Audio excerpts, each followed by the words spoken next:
നമസ്കാരം. ലോക്സഭാ തെരഞ്ഞെടുപ്പ് പൂരത്തിന് കൊടിയിറങ്ങിയിട്ട് വർഷമൊന്നു കഴിഞ്ഞു.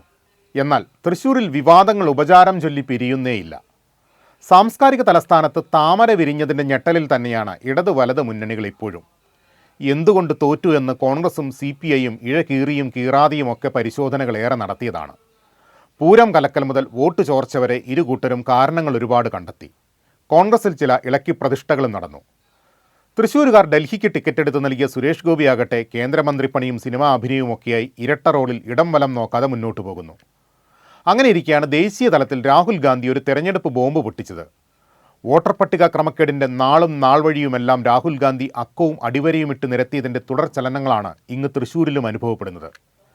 ഇക്കാര്യത്തിൽ MA ബേബിയും VD സതീശനും ഒരേ വഞ്ചിയിലെ തുഴക്കാരാണ്. അഖിലേന്ത്യാ തിരക്കുകളുണ്ടെങ്കിലും കൊച്ചു തൃശ്ശൂരിലെ കാര്യങ്ങൾ ബേബിക്ക് കുട്ടിക്കളിയല്ല. 30,000 വോട്ടുകൾ മണ്ഡലത്തിൽ കൃത്രിമമായി ചേർത്തുവെന്നാണ് ബേബി സഖാവിൻ്റെ ബോധ്യം.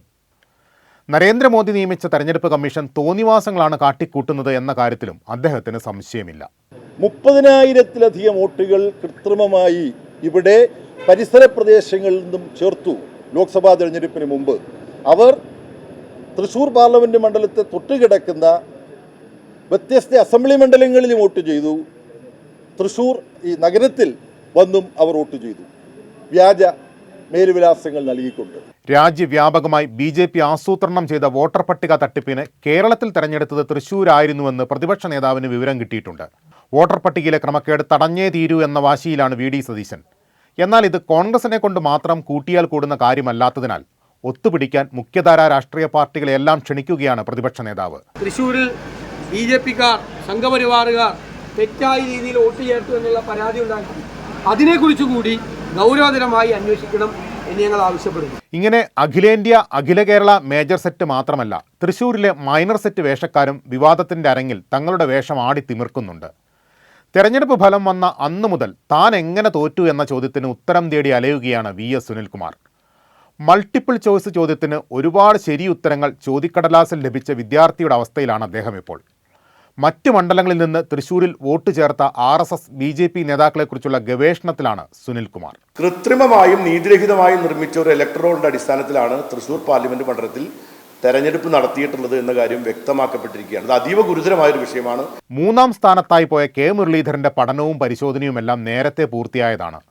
അതെത്തി നിൽക്കുന്നത് 2024 ജനുവരി 3 അന്നാണ് പ്രധാനമന്ത്രി നരേന്ദ്രമോദി തൃശ്ശൂരിലെത്തിയത്. അവിടെ തുടങ്ങിയ ഗൂഢാലോചനയാണ് തൃശ്ശൂർ ഫലം എന്ന ഗവേഷണ ഫലം മുരളീധരൻ പുറത്തുവിട്ടു കഴിഞ്ഞു. ഇത് വ്യക്തമായിട്ടുള്ള ഒരു അന്വേഷണം നടത്തിയാൽ സത്യം പുറത്തു വരുന്നതാണ് പ്രതീക്ഷ. കോൺഗ്രസിൻ്റെ ദേശീയ നേതൃത്വമായിട്ട് ഞങ്ങൾ ബന്ധപ്പെട്ടിട്ടുണ്ട്.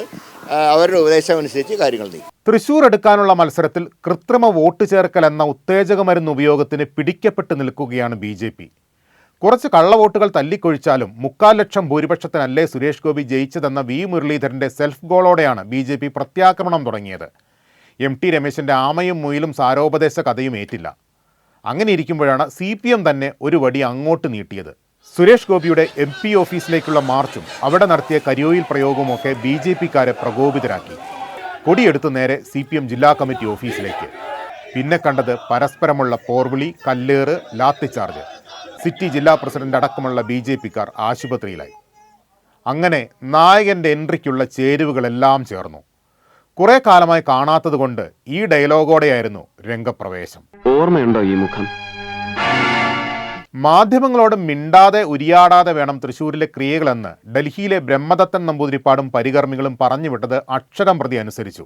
എങ്കിലും കണ്ണുകളുടെ ചലനവും അംഗവിക്ഷേപങ്ങളും അപഗ്രഥിച്ച് മാധ്യമപ്രവർത്തകർ അവരവരുടേതായ നിഗമനങ്ങളിലെത്തി. കന്യാസ്ത്രീകളും വൈദികരും ആക്രമിക്കപ്പെട്ടതും വോട്ടർ പട്ടിക ക്രമക്കേടുമെല്ലാം മറ്റേതോ ഗ്രഹത്തിൽ നടന്ന സംഭവങ്ങളാണ് എന്ന മട്ടിൽ ആക്ഷൻ ഹീറോ ദാ വന്നു ദേ പോയി എന്ന രീതിയിൽ സ്ഥലം കാലിയാക്കി. ബാക്കി കാര്യം അണികൾ നോക്കിക്കൊള്ളും. പുത്തൻ പള്ളിയിലും ലൂർദ് പള്ളിയിലും സമർപ്പിച്ച വഴിപാടുകൾ അദ്ദേഹത്തെ കാത്തുരക്ഷിക്കട്ടെ.